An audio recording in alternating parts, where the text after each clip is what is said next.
ஓ முருகா சரணம். வாழ்க வளமுடன். வெற்றிவேல் முருகனுக்கு அரோகரா. இன்றைய நாள் இனிய நாளாக அமைய எல்லாம் வல்லப்பன் முருகனின் அருள் எல்லோருக்கும் கிடைக்கப் பெறுக. நாம் வாழும் வாழ்க்கையில் கடவுள் மின்சாரம் போன்றவன். மின்சாரம் கண்ணுக்கு தெரிவதில்லை, ஆனால் நமது வாழ்வில் வெளிச்சமும் நமது அன்றாட தேவைக்கு பயன்பாட்டிற்கு பயன்படுகிறது. அதை சரியாக பயன்படுத்தினால் நமக்கு நல்லதே செய்யும். அதை தவறாக தொட்டால் நமக்கு ஆபத்தை விளைவிக்கும். எல்லோருக்கும் தெரிந்த ஒன்று. ஆனால் கடவுள் கண்ணுக்கு தெரிவதில்லை. நமது வாழ்க்கையின் வெளிச்சமும் அவன்தான்.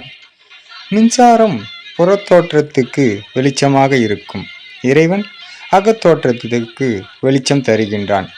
இரண்டுமே மனித வாழ்க்கைக்கு முக்கியமான அங்கமாக சொல்லப்படுகின்றன. ஓம் முருகா சரணம். முருகனி மகா ரவி முருகன்.